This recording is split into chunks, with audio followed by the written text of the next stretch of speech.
Let's not waste time learning chords that are easy but never used in real songs. Instead, let's learn how to play the chords you need for thousands of popular songs. Most beginners give up trying to learn these because they're taught to run before they can walk. But by the end of this lesson, you'll be playing these chords the easy way, setting yourself up to progress to full versions as your fingers get stronger and more flexible. And that's why most beginners fail, and you won't. So let's do it. The G is played like this.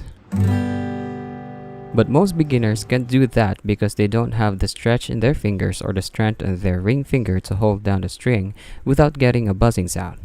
So instead of playing all those strings, you can just fret the 3rd fret of the 1st string with your index finger and then don't strum the 5th and 6th string like this. And then when you're ready, you can try using your ring finger to fret the 3rd fret. This sets up perfectly to play the full G chord once your fingers are ready.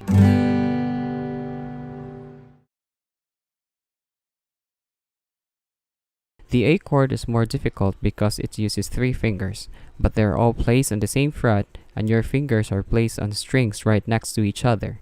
Here's how you do it. Place your index finger on the 2nd fret of the 4th string. Then place your middle finger on the 2nd fret of the 3rd string, and your ring finger on the 2nd fret of the 3rd string. And then you play all the strings except the 6th string like this. Now, you might notice that your index finger naturally moves further away from the fret as you fit your other fingers into the same area. This is normal and nothing to worry about as long as each note rings out clearly. Unfortunately, there isn't an easier version of this one, and it can be tricky. But it doesn't require much stretching of your fingers, so I'm sure you'll be fine after a bit of practice.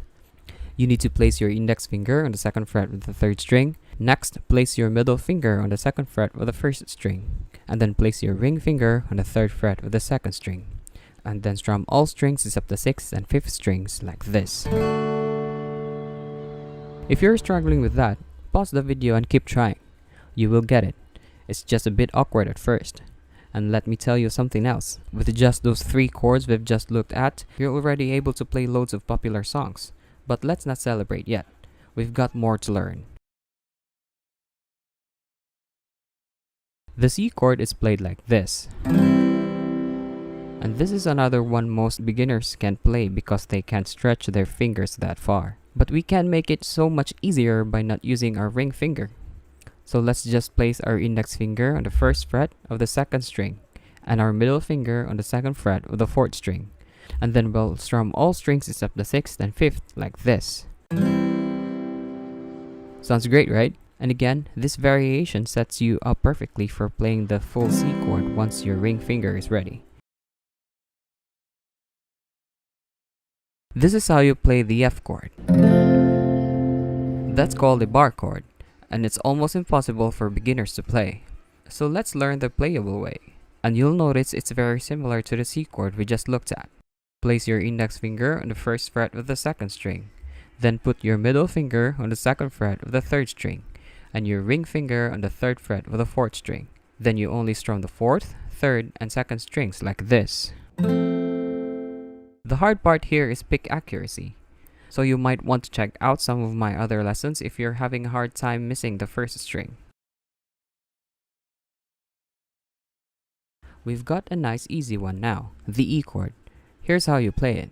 Place your index finger on the 1st fret of the 3rd string, then place your middle finger on the 2nd fret of the 5th string, then place your ring finger on the 2nd fret of the 4th string, and then strum all 6 strings like this.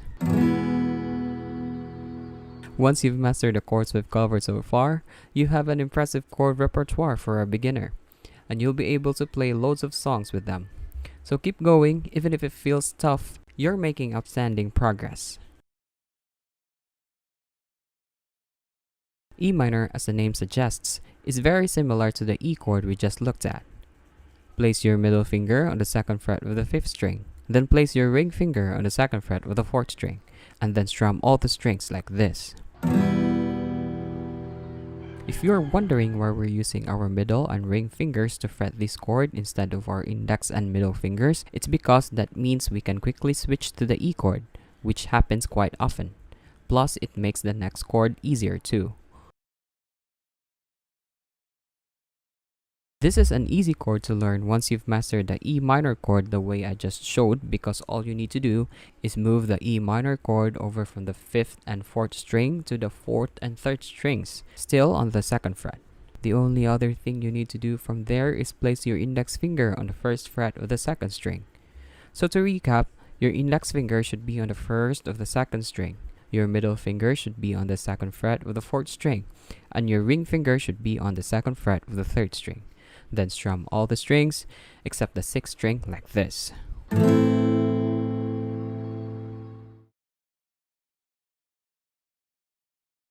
The B chord is played like this. And that's again way too hard for beginners, so let's learn an easier way. Place your index finger on the 2nd fret of the 1st string, then place your ring finger on the 4th fret of the 3rd string, and your pinky finger on the 4th fret of the 2nd string, and then strum the 1st, 2nd, and 3rd strings only like this. I know that's not easy, as it's a wide stretch for your fingers, but it's a lot more achievable than the bar chord. Plus, it's another one that sets you up for playing the full bar chord once your fingers are ready. So it's a great use of your practice time. But if you're really struggling with it, I've got another alternative. You'll hear the B7 chord in a lot of country, blues, and jazz songs, and it can also be used as a replacement for the B chord if you're really struggling to make that stretch. Here's how you play it. Place your index finger on the 1st fret of the 4th string, then place your middle finger on the 2nd fret of the 5th string, your ring finger on the 2nd fret of the 3rd string, and your pinky finger on the 2nd fret of the 1st string. Then strum all the strings except the 6th string like this. You're using more fingers, but there's less stretch, and it sounds more bluesy too. Now, I know we just looked at a lot of chords and there's a lot to take in.